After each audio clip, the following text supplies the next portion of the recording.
ፓስተር አብርሽ ጊዜውን እሰጣለሁ።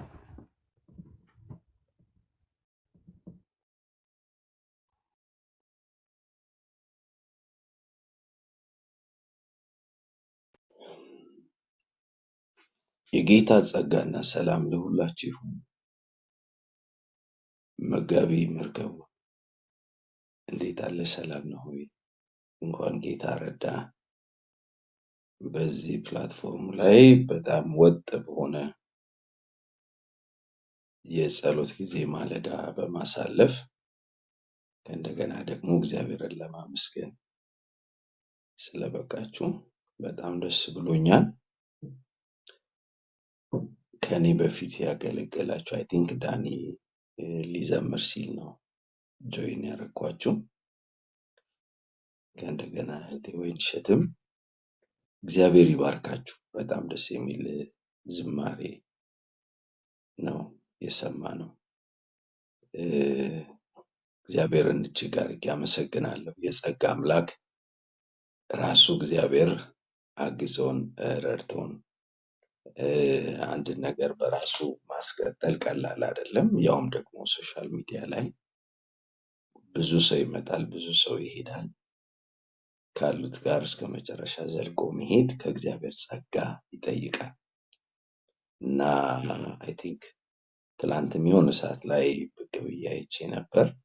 በመጣው ጊዜ ሁሉ አብረው የሚሆኑ እህቶችን አይ ነበርና እናንተም እንኳን ደስ ያላችሁ፣ እግዚአብሔር ይባርካችሁ ለማለት እፈልጋለሁ። እንግዲህ መጋቢ ቃል ሲለኝ ከካህን ቃል አይጠፋም የሚል ቃል ስላለ ቃል ይጠበቃል ከእርሱ ስለሚል እግዚአብሔር እንደረዳኝ ደግሞ የጊዜው መልእክት አድርጎ እግዚአብሔር በልቤ ያስቀመጠውን ቃል እናገራለሁ። እግዚአብሔር በሰጠን ጊዜና ዘመን የትኛውንም ነገር ለእግዚአብሔር መዋጀት በእግዚአብሔር ኪንግደም ውስጥ አንድ ሰውም እንኳን የሚታነጽበት የሰው ህይወት የሚመለስበት ምናልባት በሆነ አጋጣሚ ስለሚያውቅ ድንገት ሲያልፉ ስክሮል የሚያደርጉ ሰዎች ሲሰሙ ሲመጡ ባክ ያደረጉ በህይወታቸው የደከሙ ከጌታ ፊታቸውን የመለሱ በተለየ የኃጢአት ልምምድ ውስጥ ገብተው ያቃታቸው በንስሐ ከጌታ ጋር ህብረታቸውን ሲያድሱ ከእንደገና ህይወታቸው ሲለመልም አጋጥሞኝ ስለሚያውቅ በዚህ ውስጥም እግዚአብሔር ስለ አንድ ሰው በእነዚህ ዓመታት ሁሉ አቆይቷችሁ ሊሆን ይችላል። የአንድ ሰው ዋጋ በእግዚአብሔር ዘንድ ታላቅ ነው። ለእኔ ወይም ለኛ አንድ ሰው አንድ ሊመስለን ይችላል። እግዚአብሔር በአንድ ሰው ውስጥ ያየውን ግን አናውቅም እና ታውቃላችሁ ጌታ በዛ በሰማርያ ሲያልፍ ያቺ አንድ ሴት ነው ያገኘው። በዛች አንድ ሴት ግን ከተማ ነው የመጣው። ጌታ ይባረክ እና እግዚአብሔር ሲያይና ሰው ሲያይ ይለያያል። እግዚአብሔር ሲያይ አንድ ሰውን ብቻ ያይም፣ ጀነሬሽን ያያል። እኔ ሳይ አንድ ሰው ብቻ ሊሆን ይችላልና መጋቢ ማን ያውቃል የሆነ ቀን የሆነ ቦታ ስትሄድ ያኔ እኮ በቃ ጸልየልኝ ህይወቴ ተስተካክሎ ከእንደገና ወደ ቤተክርስቲያን ገብቼ አገልግዬ ይሄው ከእንደገና እንደዚህ አይነት ፍሬ ሰጥቶኝ ቸርች ፕላንት ተደርጋ ይሄ ሁሉ ትውልድ መጥቶ ልትባል ትችላለህ። እግዚአብሔር ብቻ ነው የሚያውቀው ስለ አንድ ሰው መጽናት ዋጋ ቢያስከፍልም ውጤቱን ግን እግዚአብሔር እንደሚያይ አይተን ነው መጽናት ያለብን። እግዚአብሔር የተመሰገነ ይሁን። ወደ መልእክቴ ከመግባቴ በፊት ልጸልይ፣ ከዛ እግዚአብሔር መንፈስ ቅዱስ እንደሚያናግረኝ ያህል እናገራለሁ። እግዚአብሔር የተመሰገነ ይሁን። እናመሰግናለን ቅዱስ አባት፣ ክብር በሰማይ በምድር ለአንተ ይሁን። ስለረዳሃቸው ስላገዝካቸው በመጡበት መንገድ ሁሉ ጌታ አምላክ አንተ ታላቅ ነህ። እግዚአብሔር ጸጋ ስላገዛቸው ስለ ወንድሜ ስለ መጋቢ አብረውት በዚህ ራእይ ውስጥ ስለሚያገለግሉ ቅዱሳን እህቶቼ፣ ወንድሞቼ በቅርብ በሩቅ ስላሉት ሁሉ ቅዱስ አባት ስምህ ብሩክ ይሁን። ካንተ በቀር ማን አገዛቸው? ጸጋህ ደገፋቸው። ስምህ ለዘላለም ብሩክ ይሁን። ጌታ ሆይ ደግሞ ይህንን ጊዜ ሰጥተኸናል። ካንተ ልንሰማ ቀርበናል። ጌታ ሆይ ለመስማት መቅረብ መስዋዕት ከማቅረብ እንደሚበልጥ ቃልህ ይነግረናል። ነፍሳችን፣ መንፈሳችን፣ ስጋችን ሁሉ በቃልህ እንዲቀደስ ዘመናችንን በቃልህ መነጽር እንድንፈትሽ እንድንመረምር ጌታ ሆይ የሌለንን ሳይሆን የተሰጠንን አውቀን ጌታ እግዚአብሔር ሆይ ወደኋላ ሳይሆን ወደፊት እንድንሄድ ትላንት ከመጣንበት ወደፊት በምንሄድበት የሚበልጠውን ለመቀጠል አቅም የሚሆነንን ቃል እንድትሰጠን በጌታ በኢየሱስ ክርስቶስ ጸልያለሁ። ቅዱስ አባት ሆይ ስራው መንፈሳዊ ነው። ስራው የእምነት ነው። አሁን ባለንበት ሰማያት ይከፈቱልን። ቃል በኃይል ይምጣል። ይንካን ቃል መንፈስ ቅዱስ በጌታ በኢየሱስ ስም በዚህ መሰዊያ ላይ አለ። ቃል በኃይል ይንካን። ዛሬም ቅርፊታችን ይውደቅ። በህይወታችን ወዳልተለማመድነው የህይወት ዳይሜንሽን መንፈሳዊ ህይወት ውስጥ መግባት ይሁንልን። ጸጋ ሁሉ ካንተ ዘንድ ነው። ስምህ ይባረክ። አሜን። ጌታ ይባረክ። ሐዋርያው ጳውሎስ ወደ ፊልጵስዩስ ሰዎች በጻፈው መልእክት ላይ ምዕራፍ 3 ቁጥር 12 ጀምሮ ያለውን የጌታን ቃል እንደዚህ አነባለሁ። አሁን እንዳገኘሁት ወይም አሁን ፍጹም እንደሆኑ አይደለም፣ ነገር ግን ስለ እርሱ በክርስቶስ ኢየሱስ የተያዝኩበትን ያንን ደግሞ ይዛለሁ ብዬ እፈጥናለሁ። ወንድሞች ሆይ እኔ ገና እንዳልያዝኩት እቆጥራለሁ። ነገር ግን አንድ ነገር አደርጋለሁ፣ በኋላዬ ያለውን እየረሳሁ በፊቴ ያለውን ለመያዝ እዘረጋለሁ። በክርስቶስ ኢየሱስ ከፍ ከፍ ያለውን የእግዚአብሔርን መጥራት ዋጋ እንዳገኝ ምልክትን እፈጥናለሁ ይላል። እፈጥናለሁ እንግዲህ የምናገርበትም ሐሳብ ይሄ ነው። ሁለት ጊዜ እፈጥናለሁ ብሎ ሐዋርያው ይናገራል። አንድ በጣም አስፈላጊ አስቸኳይ ጉዳይ በህይወቱ እንዳለ ገብቶታል። ያውም በተመቻቸ ሁኔታ ውስጥ አይደለም፣ በማይመች ሁኔታ ውስጥ በእስር እያለ ወንጀል ሰርቶ አይደለም፣ ስለ ክርስቶስ ምስክር በመሆኑ ወንጌልን በመስራት በእስር እያለ ነው እፈጥናለሁ የሚለው። ዛሬ በጌታ በኢየሱስ ስም በመጣንበት ፔስ ወደፊታችን አንቀጥልም።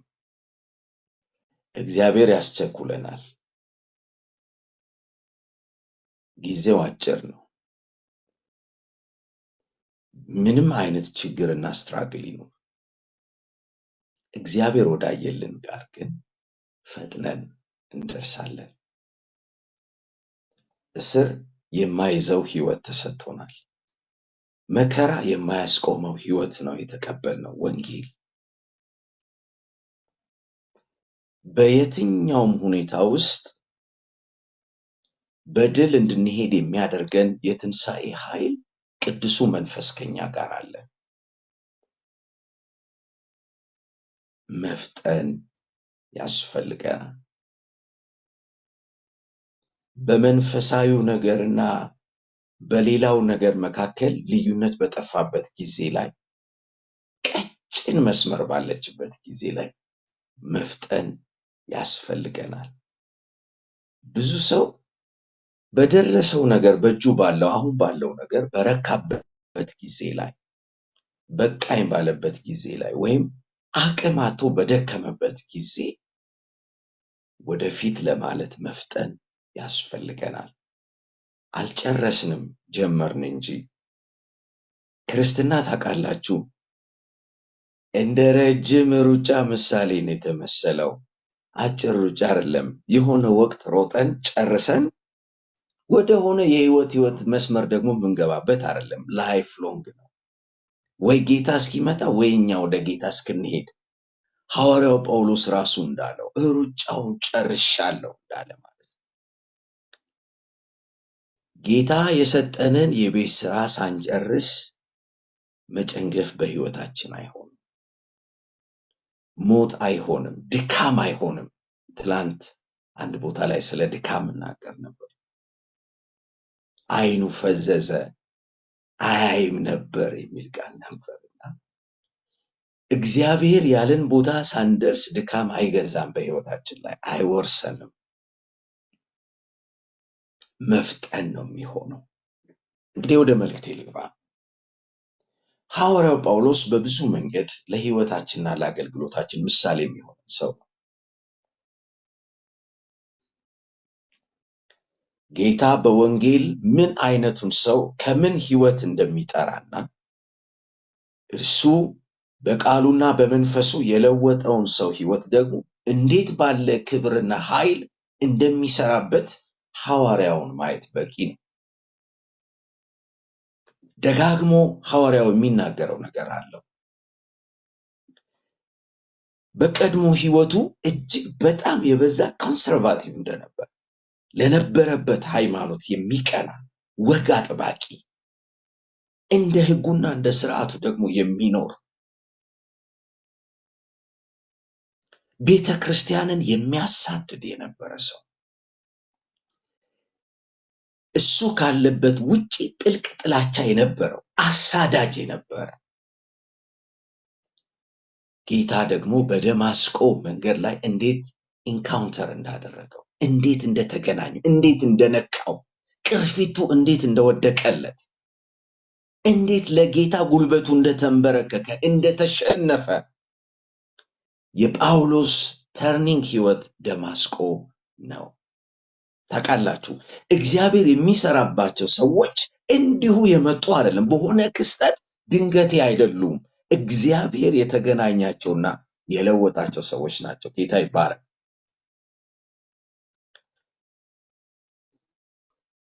አንድ ምስጢር ልንገራችሁ። ክርስትና ህይወት ደክሟችሁ ሰልችቷችሁ ከሆነ እግዚአብሔር ይገናኛችሁ።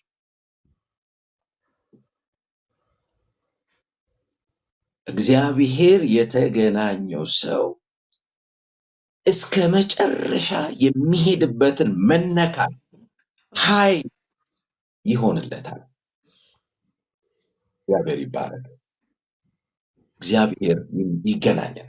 መጽሐፍ ቅዱስ ላይ አብርሃም ኢያሱ መጽሐፍ ምዕራፍ 24 ላይ ይመሰክርለታል። ምን ጣዖትን በሚሸጥና በሚያመርት ቤተሰብ ውስጥ እያለ እግዚአብሔር ተገለጠለት። ውጣ ከዛ ህይወት ተባለ። እግዚአብሔር ተገናኘው፣ ለወጠው፣ ነካው፣ ወጣ። ለራሱ ብቻ አይደለም፣ አሕዛብ ባንተ ይባረካሉ ተባለ። ምን አይነት መነካት! ለኛ ሁሉ የበረከት መንገድ ሆኗል። በኢየሱስ ስም ይንካችሁ። እውነተኛ ክርስትና ህይወት እርካታና ደስታ ያለው ለራሳችን በምንኖርበት አይደለም። እግዚአብሔር በእኛ አልፎ ጄኔሬሽን ከነካ፣ እግዚአብሔር ትውልድን ካገኘ፣ እግዚአብሔር ትውልድን ከለወጠ ነው ወገኖች። ሚኪ በጌታ በኢየሱስ ስም ይሁንልን፣ መነካት ይሁንልን። ሃሌሉያ። እና ሚኪ እየጠራወደ ክብር ለጌታ ይሁን። ማይክ ሚውት አድርጉ ወይም ሞዴሬተሮች ማኔጅ አድርጉ። ካሜራው አለመታየቱን ትነግራታት ነው ወደዚህ ጋር። እሺ ግን ተጠንቅቀህ ሂድ። በቃሽ አንተ አስቸግረኸኛል። ምህረት። እሺ ተባረኩ። ሞዴሬተር ያላችሁ በጣም አክቲቭ ሆኑ። እንደዚህ አይነት ነገር ላይ መልእክት ላይ ያለውን ፍሰት ስለሚያቆራርጥ አብርሃም ለትውልድ የሚተርፍና የሚበቃ መነካት በእግዚአብሔር ተነክቷል። ይሁንልን በጌታ በኢየሱስ ስም። ሙሴ እግዚአብሔር እንዴት ኢንካውንተር እንዳደረገው ዘጸአት 3 ላይ እስራኤል ከነበረበት ጭንቀትና መከራ ነፃ አውጪ መሪ ሆኗል። ዛሬ ምድራችን ትውልዳችን በጭንቅና በመከራ አለ። የተነካ በምንም ነገር ያልተነካካ በዘመኑ ፖለቲካና ወሬ እርኩሰት ያልተካፈለ ያልተነካ ትውልዱን ነፃ ያወጣል። ሙሴ እስራኤል በግብፅ መከራ እያለ እግዚአብሔር የታገኘው በኮሬብ ምድረ በዳ በሚያቃጥል በረሃ በጎቹን ይዞ ያለ እግዚአብሔር ተገለጠለት በእሳት ክብር። በዛ ራእይ ውስጥ እግዚአብሔር ኢንካውንተር አደረገው። ይሁንልን በኢየሱስ ስም። ኖርማል ቢዝነሳችሁን እየሰራችሁ በስደት ያላችሁ፣ ሙሴ እኮ በስደት ላይ እኮ እያለ በስደት ያላችሁ እግዚአብሔር ሲነካ ለትውልድ ነፃ መውጣት ነው የሚያደርገው። ኢሳይያስን ይሁ በጣም ሪሊጂየስ ነው፣ ሃይማኖታዊ ሰው ነው፣ ነቢይ ነው፣ ትንቢት ይናገራል። ብዙ ዘመን ትንቢትም አምጥቷል። ምዕራፍ 6 ላይ ግን እግዚአብሔር ኢንካውንተር ያደረገው አንድ ኢንሲደንት ሆኖ አንድ ክስተት ሆኖ ኦዚያን ሞተ። ንጉሥ ኦዚያን በሞተበት ዓመት ኢሳይያስ አይኖቹ ተከፍተው እግዚአብሔርን ከፍ ባለ ዙፋን ላይ ማየት ቻለ። ኖ ሰው እያገለገለ ሳይነካ መልእክት ሊናገር ይችላል። ሰው ሳይነካ የእግዚአብሔርን ኃይልና ክብር ሳይረዳ መንፈሳዊ ዓለም ጋር ኮኔክት ሳይሆን ትንቢት ሊናገር ይችላል። ሰው ከራሱም ሊናገር ይችላል። ሰው ከሌላም ቻናል ሊናገር ይችላል። ወገኖች እግዚአብሔር ግን ኢሳይያስ አይኑን ከፈተ። ኢሚዲየትሊ ምን እንዳለ ታውቃላችሁ? ኦዚያን አጎቱ ነው ታውቃላችሁ። ንጉሥ ነው። እንደ መጋረጃ የሸፈነው ሲነሳለን እግዚአብሔርን ከፍ ባለ ዙፋኑ ላይ በኃይሉ በክብሩ በቅድስናው በልዕልናው ሲያይ ኢሚዲየትሊ ራሱን አየ። ወየው ረክስሻለሁ፣ ጠፍቻለሁ። እግዚአብሔር ኢንካውንተር ሲያደርጋችሁ እኮ ሌላ ሰው ማየት አይደለም የምትጀምሩት፣ ራሳችሁን ማየት ነው የምትጀምሩት። ይሁንልን። በእግዚአብሔር ያልተነካ ሰው ሁል ጊዜ ራሱን የማየት እድል የለው፣ ራሱን ለማየት አጋጣሚ የለው። ሌላውን ለማየት፣ ሌላውን ለመተቸት፣ ሌላውን ለመንቀፍ፣ ሌላውን ለማንጓጠጥ፣ በሌላው ላይ ለመሳለቅ ነው ጊዜውን የሚያጠፋው። በኢየሱስ ስም አይሁን። የተነካ ሰው ግን ቀድሞ ራሱን ነው የሚያየው። ይሁንልን። ዋው! በጌታ በኢየሱስ ስም ይሁንልን። ይሄ ማለዳችን፣ ይሄ ቀናችን፣ ይሄ ምሽታችን ለአንዳንዶች ምሽት ነው። ይሄ ምሽታችን ከእግዚአብሔር ጋር የምንነካካበት ይሁን። ፈጥነን ለመሄድ ከመነካት መጀመር አለብን። ወደፊት ለመዘርጋት ከመነካት መጀመር አለብን። እግዚአብሔር እስካየልን እስከ መጨረሻ ለመሄድ ከመነካት መጀመር አለብን። በኢየሱስ ስም ይሁንልን። ሃሌሉያ። የተካፈልነው ህይወት ነው፣ ሃይማኖት ብቻ አይደለም። ክርስትናን ዳይቨርሲፋይ የሚያደርገው ከክርስቶስ የተካፈልነው ህይወት ያ ጸጋና ያ ኃይል በእኛ ላይ ሲገለጥ ነው። ክብር ለጌታ ይሁን። ጴጥሮስን ይዩት። የራሱ ቢዝነስ ያለው ሰው ነው። ጌታ የሚበልጥ አጀንዳ፣ የኪንግደም አጀንዳ ይዞ መጣ ወደ ህይወቱ። ተከተለኝ፣ ሰው አጥማጅ አደርግሃለዋል። ይህ እሱ አሳ አጥማጅ ነው። ጌታ መጣና ሰው አጥማጅ አደርግሃለሁ። የኔ ፕላን አለ። የፈጠረው እኮ የሰራው ያዳነው የኔ ፕላን አለው። አሳ እያጠመድክ በገሊላ ባህር ላይ እድሜ ልክ እንድትገፋ አይደለም፣ ሰው አጥማጅ አደርግሃለሁ። እንዴት ያለ ነገር ነው!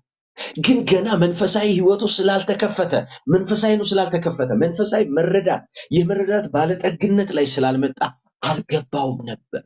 ብዙ ጊዜ ወደኋላ ይል ነበር፣ ብዙ ጊዜ ይሰናከል ነበር።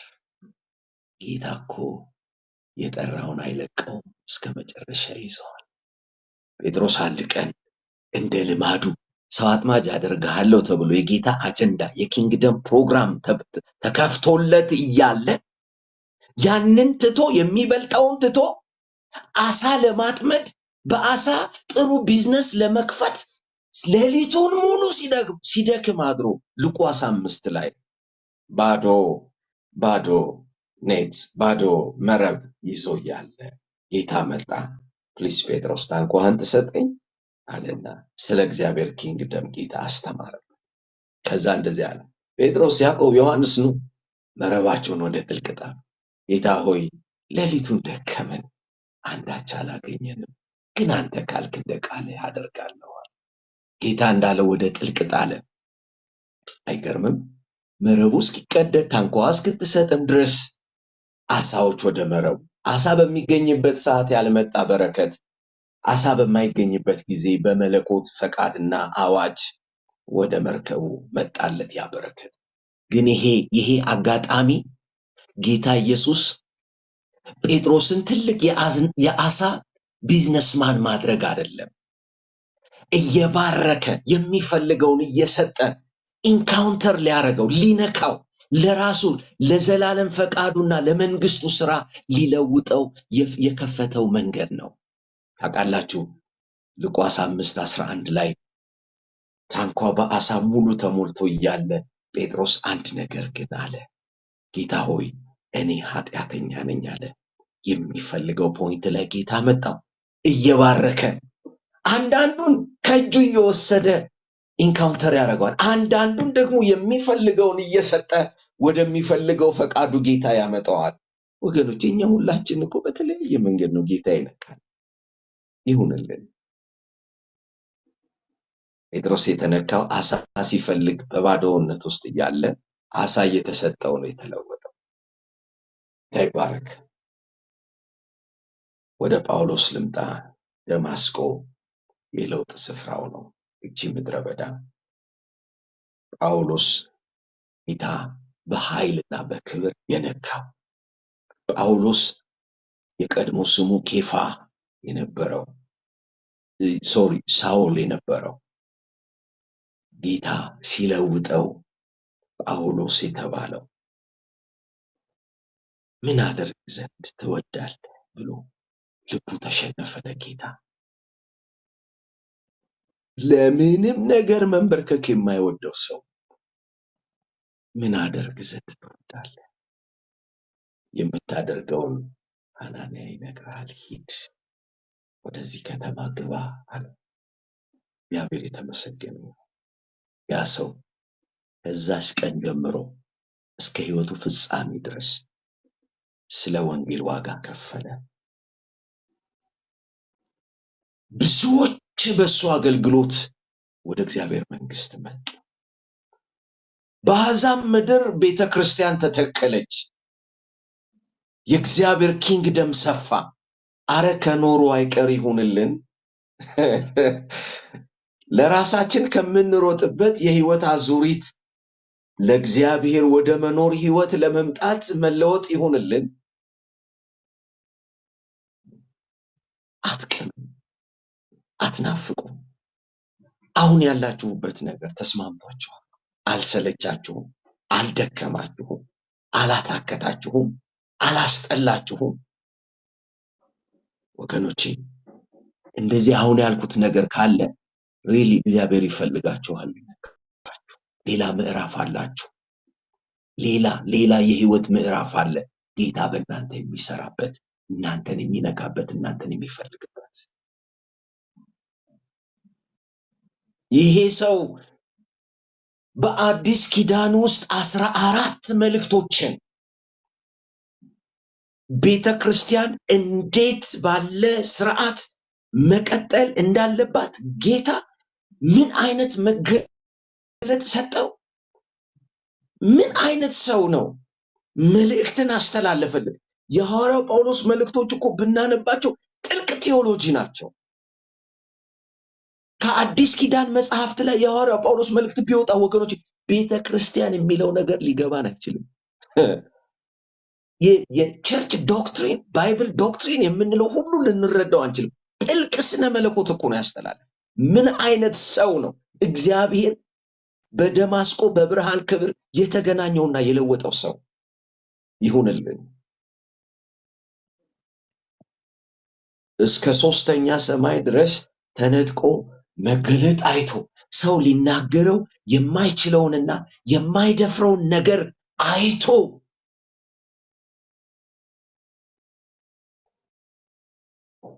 ግን ፊልጵስዩስ 3 ላይ ሐዋርያው እንደዚህ ይለናል። ቁጥር 12 አሁን እንዳገኘው ወይም አሁን ፍጹም እንደሆንኩ አይደለም ይለናል።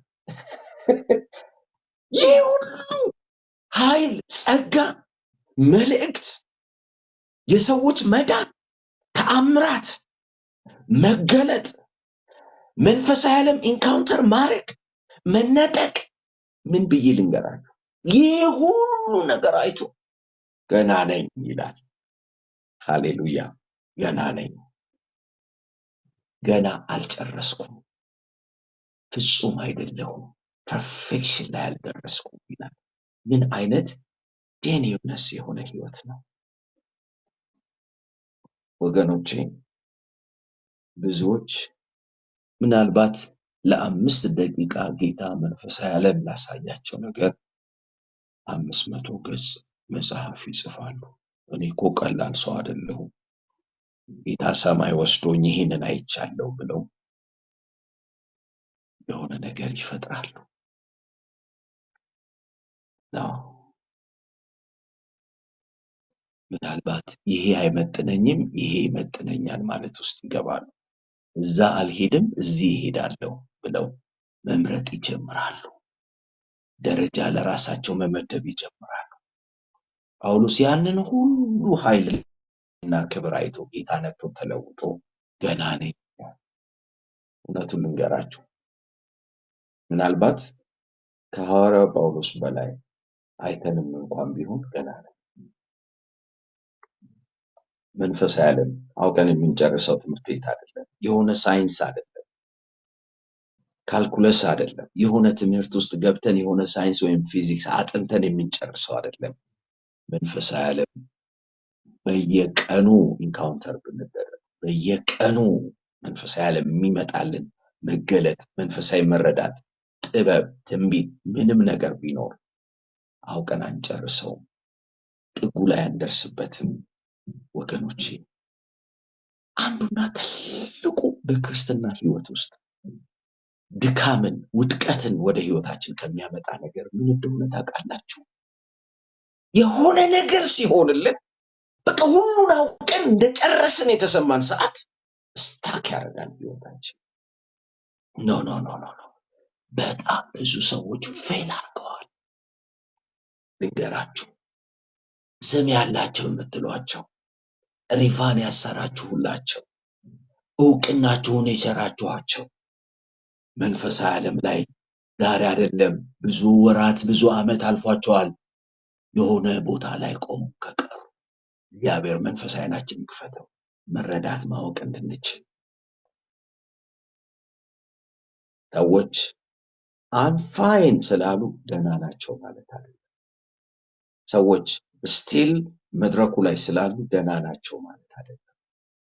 ሰዎች ስቲል ስማቸው ከነሱ ጋር ስላለ እከሌ የሚባል ደሶኮል ሐዋርያ፣ ነቢይ፣ ፓስተር፣ ወንጌላዊ የሚለው ታይትሉ ስላላቸው ደህና ናቸው ማለት አይደለም። እግዚአብሔር ዓይናችንን ይክፈት። ሁሉም ነገር እንዳገኝ፣ ሁሉም ነገር እንደጨረስኩ፣ ፐርፌክት እንደሆንኩኝ፣ በቃ እኔ ሁሉም ነገር እንደማውቅ የተሰማኝ ሰዓት የውድቀቴ መንገድ እዛ ጋር ይጀምራል። ድካሜ እዛ ጋር ይሆናል። ፌል ማድረግ ጀምራለሁ። አንዳንድ ሰዎች ሳያውቁ ርቀው ሄደው አንድ ቀን ብቻቸውን ራሳቸውን አግኝተዋል። ከእንደዚህ አይነት ድካም እግዚአብሔር ይጠብቀን። ርቀው ሄደው ግርግሩ፣ በዙሪያቸው ያለው አጀቡ፣ ስሙ፣ እውቅናው፣ ተፈላጊነቱ እነሱ ሁሉን አውቀው እንደጨረሱ የተሰማቸው አንድ ቀን ብቻቸው እንደሆኑ አንድ ቀን መጽሐፍ ቅዱስ አንድ ቃል አለ በጣም የሚያስደንቅ። ሶምሶን እንደ ቀድሞ ኃይል እንዳለው ትላንት እንዳደረገው ያንን ነገር ለማድረግ ሲል አቃተው። አላወቀም። ኃይል ከሱ እንደራቀ አላወቀም ነበር። ከኃይሉ እንደተለየ አላወቀም ነበር። እንደዚህ አይነት ውድቀት፣ በእንደዚህ አይነት ትዕቢትና ፐርፌክት እንደሆነን የተሰማን ሰዓት እንዲህ ነው የምንሆነው። የእግዚአብሔር ነገር መንፈሳዊ ዓለም ወደ ህይወታችን ሲመጣ በግልጽ እየታየ ይመጣል። ይሄ ግን አለሁ እያልን ነው ድንገት ራሳችንን ብቻችንን የምናገኘው። ሐዋርያው ጳውሎስ እንደዚህ ብሏል፣ ማንም የቆመ ቢመስለው ቆሮንቶስ ላይ እንዳይወድቅ ጠንቀቅ። የቆመ ቢመስለው በዙሪያው ባለ ነገር በሲቹዌሽን በምናምን በስሙ በግርግሩ በመድረክ ብዛት ስቴጅ ኦሪየንትድ የሆኑ አገልጋዮች የበዙበት ጊዜ ነው። በመድረክ ብዛት ሰላም እንደሆነ ሁሉ ነገር እንደተሳካ ቢመስለው እንዳይወድቅ ጠንቀቅ። እግዚአብሔር ይርዳን። ጳውሎስ እፈጥናለሁ ይላል። መልእክቴ እፈጥናለሁ። ምንም እንቅፋት፣ ምንም ድካም፣ ምንም የህይወት ስትራግል፣ ምንም ነገር የለም አይደለም እምላችሁ አለ። ሳይዘን እግዚአብሔር ወዳየን ልክ እንፍጠን። እፈጥናለሁ።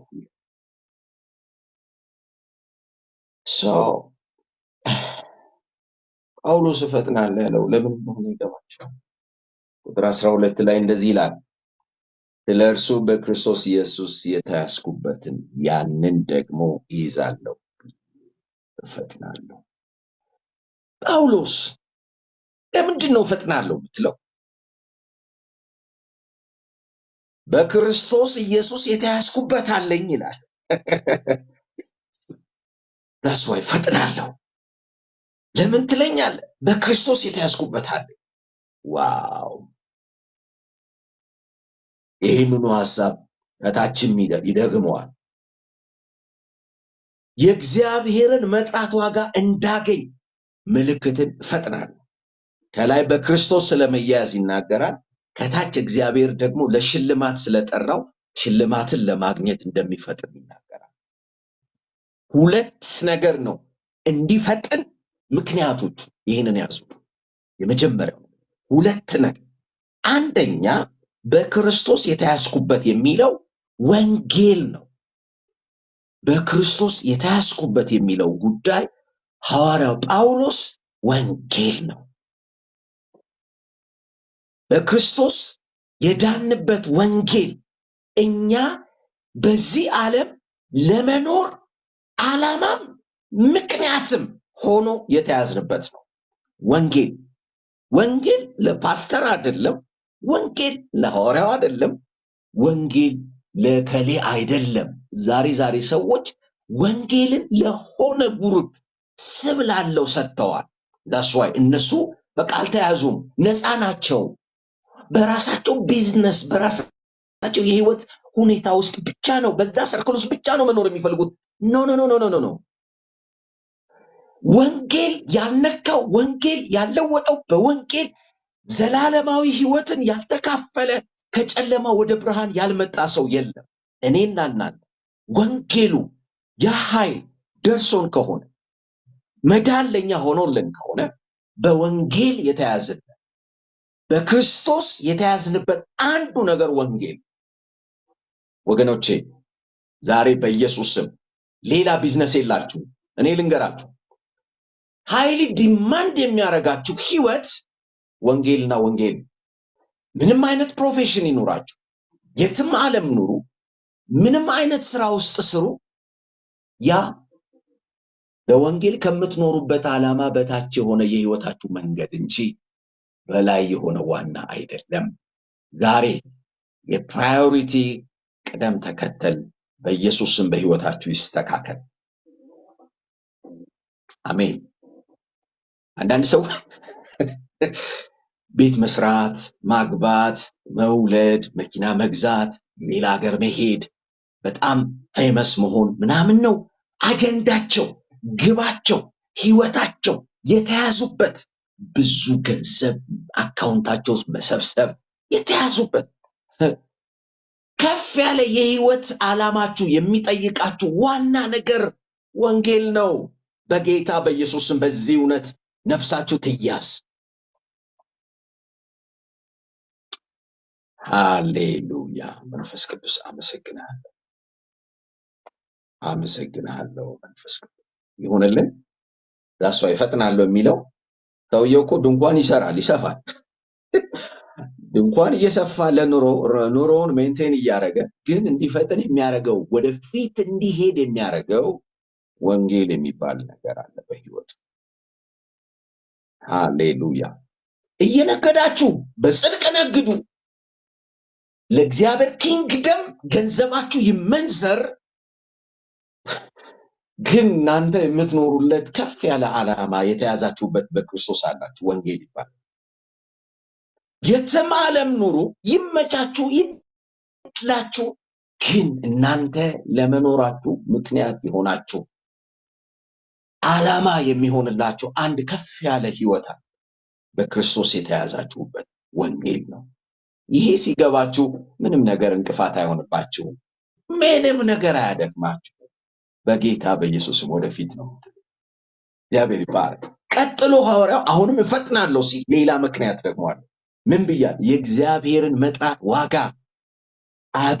እንዳገኝ ምልክትን እፈጥናለሁ። ምን እያለ ነው? እግዚአብሔር ቀጥሎ በእግዚአብሔር ኪንግደም ውስጥ ፋይናል ስቴጅ ላይ ስንደርስ ያዘጋጀው ሽልማት አለ፣ ከጌታ እጅ የምንቀበለው ነው። ዋው! ስለዚህ እፈጥናለሁ ይላል። ሽልማት ስላለኝ ምን እላለሁ? እፈጥናለሁ። አሜን። እግዚአብሔር ማንንም ያለ ብድራት አይተው። ክርስትና በፍጻሜው ከጌታ እጅ የምንቀበለው ሽልማት አለ። ስለኖርነው ህይወት እግዚአብሔር ስለሰጠን፣ በእግዚአብሔር ፊት በታማኝነት ስላስተዳደርነው የትኛውም ሪሶርስ፣ ስለተሰጠን ጸጋ፣ ስለተሰጠን ቤተሰብ፣ ስለተሰጠን ቤተክርስቲያን፣ ስለተሰጠን ወንጌል፣ ስለተሰጠን የአገልግሎት ስፍራ፣ የትኛውም ነገር ከጌታ እጅ የምንቀበለው ሽልማት አለ። ዛስ ዋይ ፈጥናለሁ የሚለው ለዚህ ነው።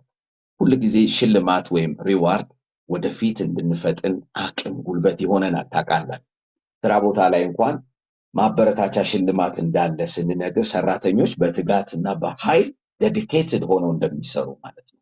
በእግዚአብሔርም ኪንግደም ውስጥ ሽልማት አለ። ምን አይነት ሽልማት የሚለው ውስጥ ግን አልገባም። ሐዋርያው ፈጥናለሁ የሚለው ከጌታ እጅ ስለሚቀበለው ሽልማት እያሰበ ነው። አያችሁ፣ በኢየሱስም ብድራታችሁን ከጌታ እጅ የምትቀበሉትን ሽልማታችሁን ቀና ብላችሁ ማየት ይሁንላችሁ። ሙሴ የሚመችን ስፍራ ጥሎ ለመውጣት እንቅፋት እንዳይሆንበት እንዳይያዝ በዛ እንዲፈጥን ያደረገው ዕብራውያን 11ን አንብቡት ቁጥር 25 ነው። ብድራቱን ትኩር ብሎ ተመልክቷልና የሚል ቃል አለ። አሜን ይሁን። አያችሁ፣ የፈርዖንን ቤት ትቶ ከእስራኤል ልጆች ጋር በሲናይ ምድረ በዳ መከራ እንዲቀበል እንዲጨክን ያደረገው፣ እንዲፈጥን ያደረገው፣ ወደ ከነዓን እንዲወጣ ያደረገው፣ ምቾትን ኮምፈርት ዞኑን እንዲተው ያደረገው ብድራቱን ትኩር ብሎ ተመልክቷል። ሰዎች የሚወጡት ኔትወርክ ነው። ሞዴሬተር ያላችሁ የሚገቡ ካሉ አስገቧቸው። ብድራቱን አይቶ ነው። ዛሬ በኢየሱስ ስም ከጌታ እጅ ያላችሁን ሽልማት ብድራታችሁን አይታችሁ ወደፊት መፍጠን ይሆንላችሁ። አሜን። ቀጥሎ ሁለተኛ ነገር ሐዋርያው ጳውሎስ እንዲፈጥን የሚያደርገው ምንድን ነው ካላችሁ፣ ይሄ መጨረሻዬ ነው። ሶስት ነገር ተናገሩ። ሶስተኛ ነው። አንደኛ ፍጹም እንዳይደለው አስባለሁ የሚለውን ተናገሩ። ከዛ ፈጥናለሁ በሚለው ውስጥ በክርስቶስ የተያዘበት ስለ ወንጌልና ስለ ብድራቱ ተናገሩ። ሶስተኛ ቁጥር 13 ወንድሞች ሆይ እኔ ገና እንዳልያዝኩት እቆጥራለሁ፣ ነገር ግን አንድ ነገር አደርጋለሁ፣ በኋላ ያለውን እየረሳው በፊቴ ያለውን ለመያዝ እዘረጋለሁ። እንዲፈጥን የሚያደርገው ሐዋርያው ጳውሎስ አንድ የህይወት ዲሲፕሊን፣ አንድ የህይወት ስርዓት አለው። የሚገርም ነገር ነው። በጣም የሚጠቅመን በጣም የሚጠቅመን ለእግዚአብሔር እንድንኖር የሚያደርገን አንድ ነገር ይናገራል። ምንድን ነው?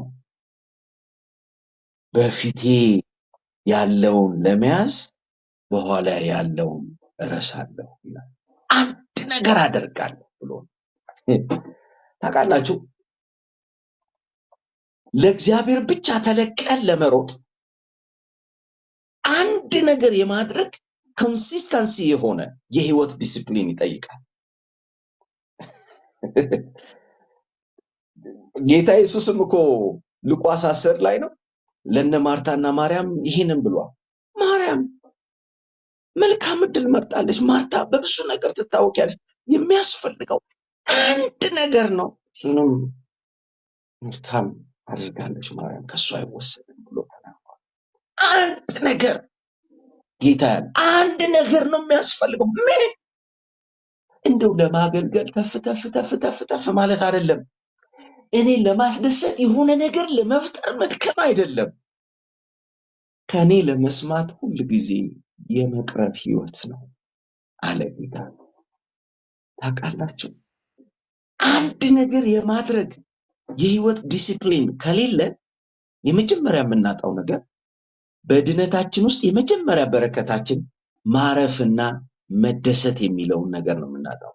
ማርያም ለመስማት ስለቀረበች እርፍ ያለ ህይወት አላት፣ በጌታ የጸና ህይወት አላት፣ ደስተኛ ናት በክርስትና ህይወቷ። ማርታ ግን ሁል ጊዜ ለመስማት የመቅረብ ይሄ ዲሲፕሊን ስለሌላት ጌታን ለማስደሰት በስጋዋ ነገር የምትደክም ስለሆነች ሁሉ ጊዜ ደስታ የላትም፣ ሰላም የላትም፣ ያረፈ ህይወት የላትም። ትታወካለች፣ ትረበሻለች። ወገኖቼ አንድ ነገር በህይወታችሁ የድህነታችሁ ደስታና ሰላም ሁሉ ጊዜ ከናንተ ጋር እንዲቆይ በዛ ውስጥ ዘልቃችሁ ለመኖር ሁሉ ጊዜ ምንም ነገር ከማረጋችሁ በፊት ለጌታ ብላችሁ ከጌታ ለመስማት ቀረቡ። ጌታ እናንተ የምታደርጉትን ሳይሆን ከሱ ጋር ያላችሁን ፕሪሺየስ ታይም ነው የሚፈልገው። ከሱ ጋር የምታሳልፉትን ፌሎሺፕ ነው፣ ጤናማ ህይወት ነው። ከሱ ጋር ያላችሁን ኢንቲሜሽን ነው ይሁንልን። ቀጥሎ ሁለተኛ ጳውሎስ ደግሞ የሚለው ነው አንድ ነገር ነው የሚያስፈልገው። በህይወታችሁ እግዚአብሔር ያየላችሁ ጋር ለመድረስ የሚይዛችሁን ነገር ጥላችሁ ወደፊት ለመፍጠን አንድ ነገር ነው የሚያስፈልገው። ምንድነው ጳውሎስ? አንደኛ የኋላውን መርሳት የሚባል ነገር አለ። በፊታችሁ ያለውን ለመያዝ ወደፊት ለመዘርጋት እየፈጠናችሁ ለመውጣት የኋላውን መርሳት የሚባል ነገር አለ። ምን? የኋላውን መርሳት።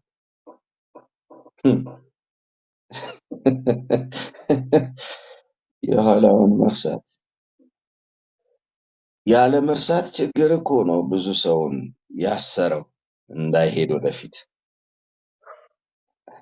አንዳንድ ጊዜ ጌታ ራሱ እኔ ረስቼዋለሁ ልጅ ያለንን ሁሉ ነው እኛ እያስታወስን ራሳችንን ያሰርነው። እግዚአብሔር ፈቶን እያለ ራሳችንን አስረናል። በኢየሱስም ዛሬ ተፈታችኋል። ያለ መተው ያለ መርሳት እኔ አቃተኝ መርሳት አልችልም ምናምን እኔ መተው አልችልም ምናምን ይላል አንዳንድ ሰው። እንድትተውና እንድትረሳ ወይ በቃ በር ዘግተህ ንስሐ እየገባ ጸልያ። ካረሳችሁ አይሆንም። በሰው ህይወት ውስጥ ሁለት ነገር አለ፣ ስኬትም አለ፣ ውድቀትም አለ። እየረሳን ነው ወደፊት የምንለው፣ እየተውን ነው ወደፊት የምንለው። መተው ያለብንን እንተው፣ መርሳት ያለብንን እንርሳ። አንዳንድ ሰው ስኬቱ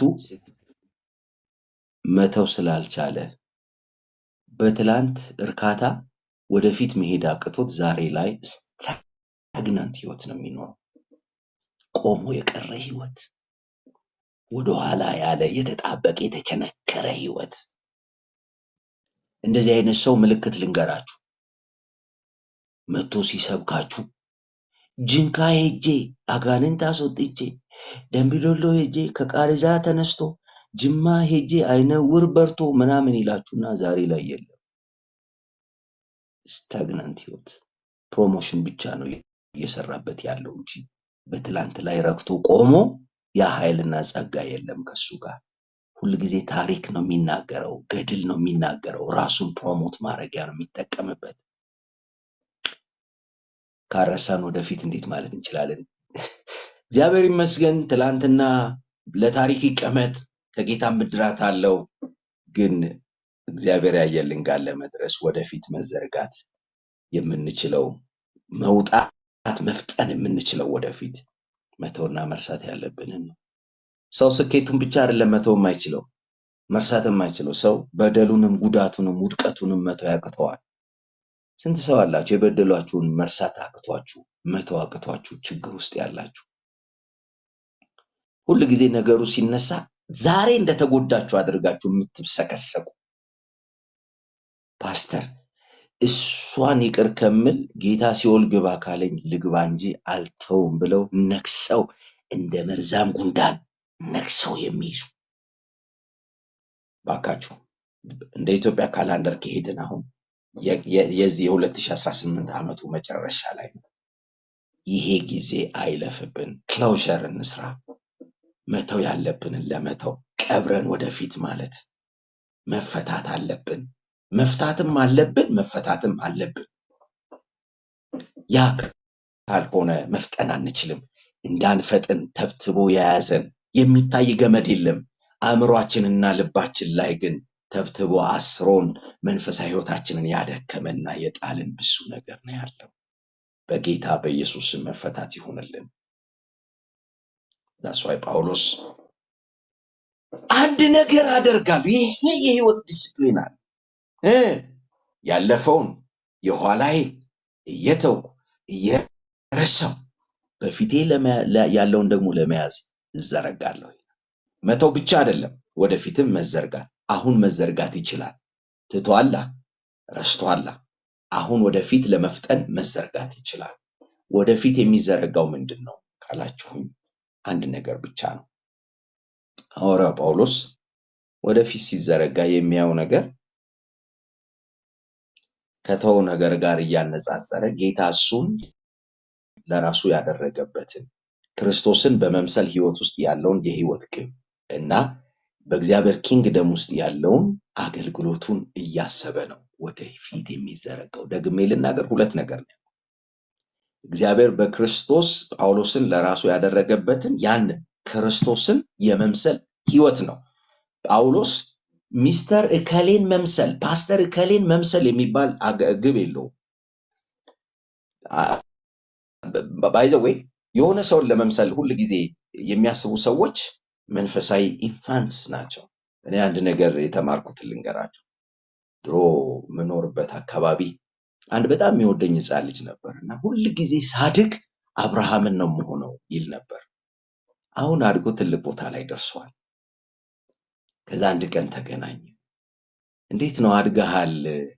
እኔን ለመምሰል ትፈልጋለህ ወይስ እንዴት ነው ስለው፣ አረ አልፌ ለመሄድ ነው አለ። አያችሁ፣ ስታድጉ ሌላ ስለሚታያችሁ ያልደረሳችሁበት ሌላ ከኔ የሚያልፍ ሌላ ግብ እንዳለ ስለሚገባችሁ አልፋችሁ መሄድን ነው የምታስቡት። መንፈሳዊ ጨቅላነት ግን ሁል ጊዜ በፊታችሁ በኢንፌሪቲ እና በሱፔሪዮሪቲ ኮምፕሌክስ ውስጥ ሰዎች ሲታሰሩ ወያንን መምሰል ነው ወያንን አቮይድ ማድረግ ነው የሚፈልጉት። ነው ይሄ ክርስትና አይደለም። እኛ እንድንመስለው የተሰጠን የህይወት ልክም የህይወት ግብም አንድ ነው፣ ክርስቶስ ይባላል። አሜን።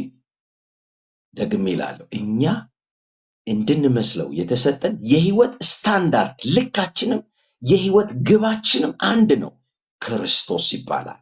እግዚአብሔር አብ የወሰነው ህይወት ይሄንን ነው፣ ልጁን እንድንመስል አለቀ። ስለዚህ ጳውሎስ ወደፊት መዘርጋት ሲያስብ ክርስቶስን በመምሰል ህይወት ውስጥ ነው ግብ አድርጎ ወደፊት የሚዘረጋው።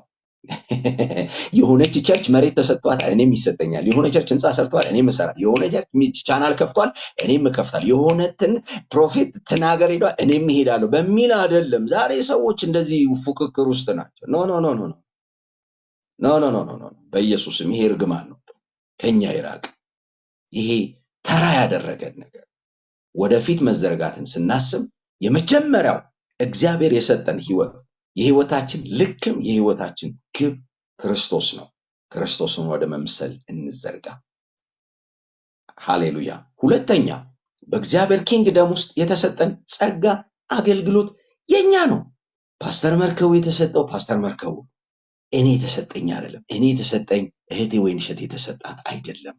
እግዚአብሔር ሁላችንንም እንደ አቅማችን እና በእኛ ሊሰራ እንደወደደው መጠን የሰጠን አለ። ያንን በእግዚአብሔር ኪንግደም ውስጥ ብቻ እግዚአብሔር መንፈሳዊ ዓይናችን ከፍቶ የኪንግደሙ ብሉፕሪንት እግዚአብሔር በእኛ የሚሰራው እኛ በመንግስት ውስጥ ያለን አስተዋጽኦ ምን እንደሆነ በዘመናችን በትውልዳችን ከገባን በቂ ነው። እሱ ነው ግባችን፣ ኪንግደሙ ነው። ወደ እሱ እንዘርጋ። እግዚአብሔር ይባረክ። ይሄ ሲሆን ነው ወደፊት ለማለት የምንፈጥነው። አይ ሆፕ እኔም እየተናገርኩ በብዙ መንገድ የእግዚአብሔር ቃል የጊዜው መልእክት ሆኖ ወደ እኔ መጥቷል። እናንተም በብዙ እንዳተረፋችሁ አስባለሁ። እግዚአብሔር ያለ ዓላማ ዛሬ እዚህ ቦታ ያመጣው ሰው የለም። የእግዚአብሔር ጊዜ ነው። የእግዚአብሔር ሐሳብና ፈቃድ በህይወታችን አለ። እግዚአብሔር ጀምሯል፣ አልጨረስንም። ከግባችን መድረስ አለብን። ወደ ግባችን ለመድረስ ግን መፍጠን ያስፈልገናል። ትኩረታችንን የሚሰርቁ ብዙ ነገሮች አሉ። ጆሮአችንን፣ ዓይናችንን ሊወስዱ የሚፈልጉ ሊቆጣጠሩ የሚፈልጉ ብዙ ነገሮች አሉ። ግን ጀምረን መቆም እንዳይሆን ወደፊት ለመቀጠል የሚያደክመን፣ የሚይዘን፣ የሚጎትተን ብዙ ነገር ባለበት ዓለም ውስጥ ብዙ ችግር ዙሪያችንን በሞላበት ህይወት ውስጥ እግዚአብሔር ወዳየልን ጋር ለመድረስ መፍጠን አለብን። ለመፍጠን ግን እነዚህ ሶስት ዋና ነገሮች ናቸው። ፍጹም እንደሆነን ወይም ፐርፌክት እንደሆነን አንቁጠር፣ ገና ብዙ ይቀረኛል በሚል የትህትና አቲቲዩድ ወደፊት እንፍጠን። በወንጌል የተያዝንበትን ለመያዝ ከጌታ ሽልማት እንዳለን አስበን ወደፊት ለመቀጠል እንፍጠን፣ እንዘርጋ። የኋላውን እየተውን እየረሳን በፊታችን ያለውን ለመያዝ በመዘርጋት እንፍጠን። የእግዚአብሔር ጸጋ አቅም ይሆንልናል። ተባረኩ፣ ተከናወኑ። ጸልያለሁ። ሃሌሉያ። መንፈስ ቅዱስ እናመሰግናለን።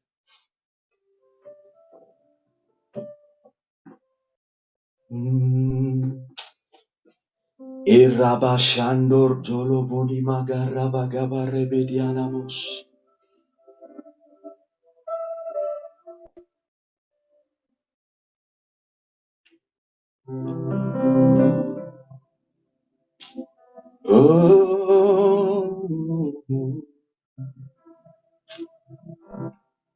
ኢራባላ ባራባ ዲና ማጋራ ለበሽፕራ ላባራ ላቦራባ ጋባሬ ለቤሪያ። እግዚአብሔር ሆይ ኃይል ይሁንልን፣ በቃልህና በመንፈስህ መታደስ ይሁንልን። 2 ዓመት 3 ዓመት 4 ዓመት ወደኋላ ከመጡበት ጊዜ ይልቅ በፊታቸው ያልደረሱበት ያልጨበጡት ብዙ ታላላቅ ክብር አለ።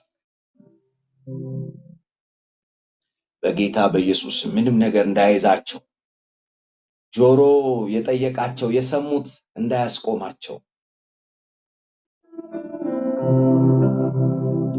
በጌታ በኢየሱስ ክርስቶስ ጸልያለሁ። ጌታ እግዚአብሔር አምላክ የጸጋ ሁሉ አምላክ ነህ። እግዚአብሔር በጸጋህ እንድትረዳቸው እንድታግዛቸው በኢየሱስ ክርስቶስ ጸልያለሁ። ለእህቶቼ፣ ለወንድሞቼ፣ ለመጋቢ ጌታ ሆይ በድንግዝግዝ እንደሚያይ የሚያዩትን ወደ ሙሉ ስዕል እንዲያዩ እንድታመጣቸው፣ የሸፈነባቸው ነገር ሁሉ እንዲነሳ፣ ያደከማቸው የያዛቸው ያሰራቸው አይምሯቸውን፣ ልባቸውን፣ መንፈሳቸውን ሁሉ የያዘ በጌታ በኢየሱስም እንዲለቃቸው ጸልዩ። ጌታ ኃይል ይሁን፣ ኃይል ይሁን፣ በጌታ በኢየሱስም ኃይል ይሁን። ኤልያስ በቃኝ ብሎ ከክትክታ ዛፍ በታች በወደቀበት ጊዜ ጌታ ሆይ መልአክህን ልከህ ተነስ ብላ ጠጣ፣ ገና ትሄዳለህ፣ ሩቅ መንገድ ነው የምትሄደው፣ ብላ ጠጣ ተባለ። በላ ጠጣ፣ መልሶ ተኛ። ለመተኛት አልበላም አልጠጣም። አንተ ያየህለት ጋር ግን እንዲቀጥል፣ እንዲፈጥን፣ እንዲገሰግስ ነው የበላ የጠጣው። ተነስና በበላኸው በዚህ ምግብ ኃይል ሂድ ተባለ። ዛሬ ኃይል ይሁንልን። በመብል የሚሆን ኃይል አይደለም እግዚአብሔር ሆይ፣ በመለኮት በሚሆን ኃይል፣ በጸጋ በሚሆን ኃይል፣ ሃሌሉያ፣ በመንፈስ ቅዱስ በሚሆን ኃይል በጌታ በኢየሱስ ስም አሁን በበላነው ቃል፣ አሁን በበላነው መንፈሳዊ ምግብ፣ አሁን በበላነው መለኮታዊ ቃል፣ የጸጋ ቃል በጌታ በኢየሱስ ስም ኃይል እንዲሆን ጸልያለሁ። ኤሌቬኒ ማላራማማማሼ ፕራዲጋራ ላቦራማማማሼ ሃሌሉያ። ዛሬ አንድ ሰው የኔ ቀን ነው ብሎ ጌታን ለመንካት የቀረበ ሰው ካለ ኃይል ይሆንለታል። ወንጌል እንደዚህ ይለናል፣ ያቺ ሴት የልብሱን ጫፍ የነካው እንደሆነ እንኳን እድናለሁ። በቃ የኔ ቀን ነው፣ ከዚህ ድካም፣ ከዚህ ችግር የምነጻበት፣ የምፈታበት፣ የምወጣበት ቀኔ ነው አለች። ሄደች፣ ልብሱን ነካች። አንድ ሰው ኃይል አስለቅቋል። እናንተ ማን ነው አሁን በጸሎት ከጌታ ጋር የሚነካካ? በጌታ በኢየሱስ ክርስቶስ ኃይል ይውጣ፣ ኃይል ይለቀቅ፣ የመንፈስ ቅዱስ ኃይል ኤላ ባባባ ሼራ ባባባ ያራማሴኬ ፖርታሊ ላባና ማሃባባዬ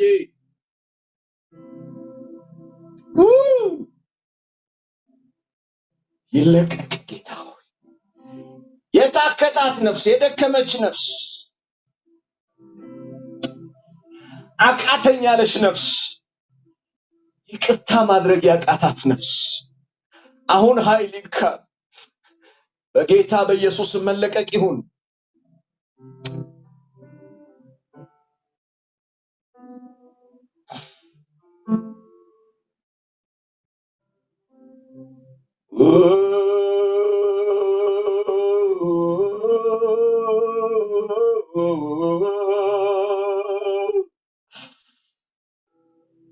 መነካት ይሁንላቸው ጌታ ሆይ።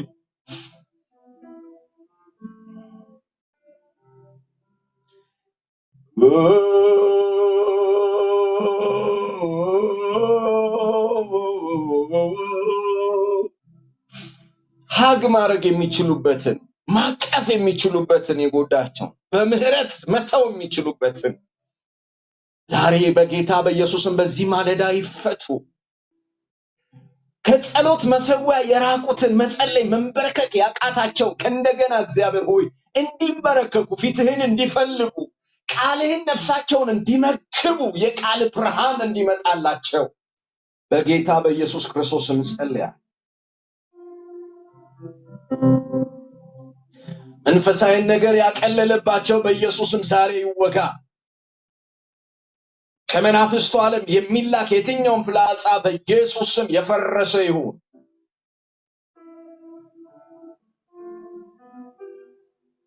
አሜን፣ አሜን፣ አሜን፣ አሜን፣ አሜን፣ አሜን፣ አሜን። አንዳንድ ሰዎች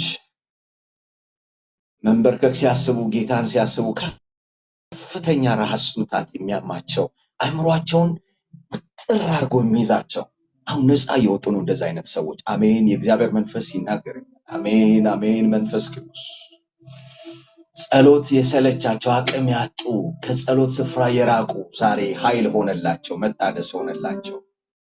የጌታን ስም ጠርተው እስከማይጠግቡ ድረስ ዘምረው እስከማይጠግቡ፣ ጸልየው እስከማይጠግቡ ቀናቸውን ሌሊታቸውን እግዚአብሔር ምርኮ አድርጎ ሰጣቸው። አሜን። ሰማይ ተከፈተላቸው።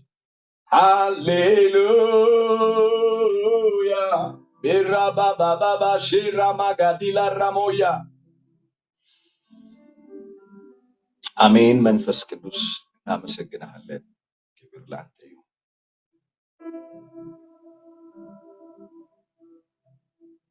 ጌታ ሆይ በእነዚህ ቀናት ሁሉ በመካከላቸው እንድትሆን ሰማይ ይከፈትላቸው፣ በብዙ ክብር አግኛቸው፣ በፊታቸው ያለውን ዘመን ይዋጁ፣ በመንፈስህ አስተሳስራቸው፣ በአንድ ልብ ይፍሰሱልህ። ለጸጋ ቃል እና ለኃይል አሳልፍ የሰጠዋቸው። አሜን። በኢየሱስ ተባረኩ። ፓስተር አብርሽ ጌታ ኢየሱስ ዘመንህን ይባርክ። በጣም ድንቅ የሆነ ጊዜ ነው ጌታ የሰጠን።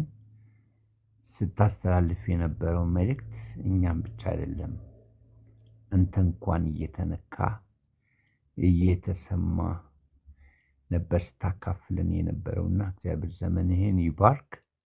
ለመጀመሪያ ጊዜ ላይቭ ገብተህ የፊልጵስዩስን መጽሐፍ ስታስጠና ነበር ከታች ሆኜ ስከታተል የነበረው። እንደገናም ዛሬም እግዚአብሔር ደግሞ ረድቶክ በዚህ ቤት ደግሞ በልብ ላይ የተቀመጠውን ልብህን የያዘውን መልእክት ስላስተላለፍክ በጣም ደስ ብሎኛል። እግዚአብሔር ዘመንህን ይባርክ፣ ጸጋው ይብዛልህ። በጣም ድንቅ የማይረሳ የማይዘነጋ በልባችን ጽላት ላይ የሚጻፍ ደግሞም የብዙ ሰዎችን ህይወት የሚለውጥ እንደገና ለመልካም ስራ ብዙዎችን የሚያነሳሳውን ቃል ነበር ስታካፍለን የነበረውና እግዚአብሔር ዘመንህን ይባርክ። እንግዲህ እግዚአብሔር ደግሞ ይረዳሃል። መተም ሌላ ጊዜም እንደዚሁ ታገለግለናለህ። ሁሌ ነው ማስበው፣ ግን ሰዓቱ ምናልባት ላይመች ይችላል በሚል ነው እንጂ ሁሌ በልቤ አለ።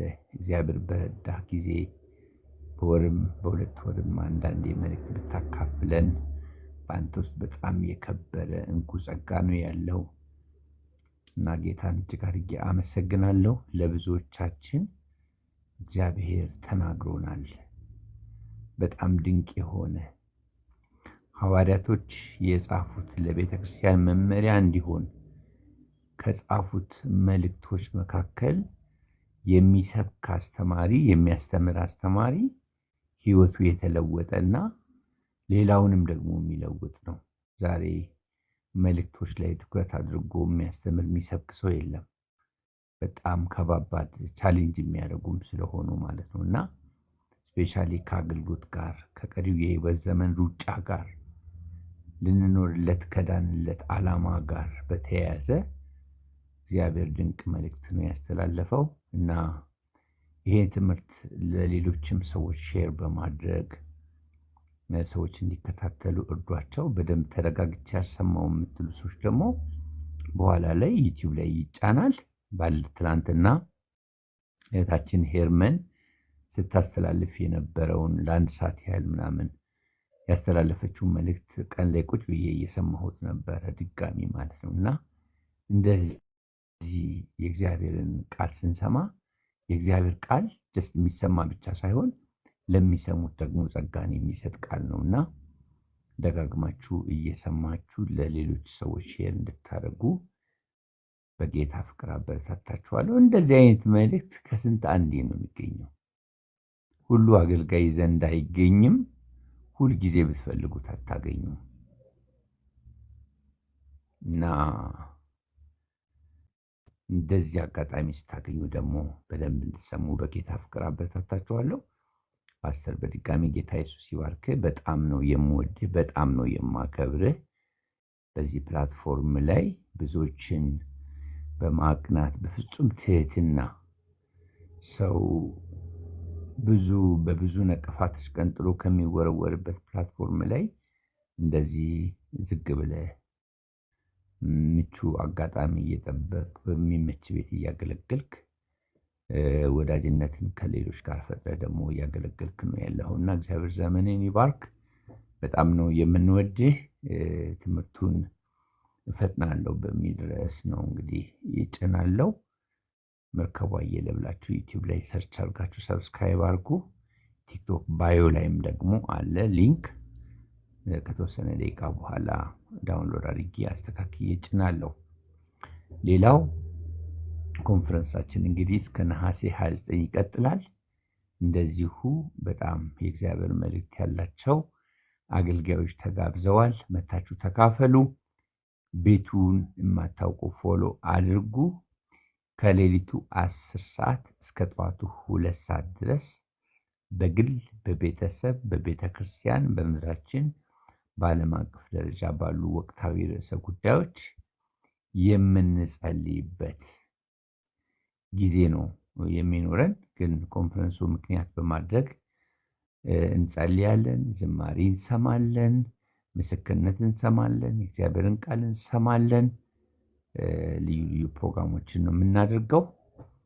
ከጠዋት ጀምራችሁ እስካሁን ድረስ ከኛ ጋር የነበራችሁ እግዚአብሔር ዘመናችሁን ይባርክ፣ ፊቱን ያብራላችሁ፣ እጁን ይዘርጋላችሁ፣ ከመልካምነቱ አትጉደሉ። እግዚአብሔር ፊቱን በላያችሁ ላይ ያብራ፣ ቀናችሁ ይሳካ፣ ተከናወኑ። ሌላው ማስታወቂያ ያው ከሶሻል ሚዲያ አገልግሎትን በተጨማሪ የቤተክርስቲያን አገልግሎት አለን።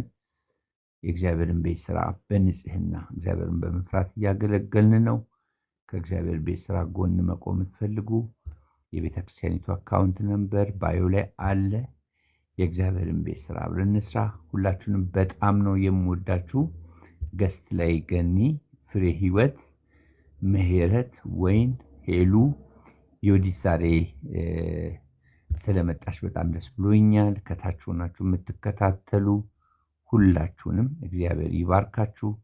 የጌታ ጥበቃ ባርኮት ከእናንተ ጋር ይሁን። ሻሎም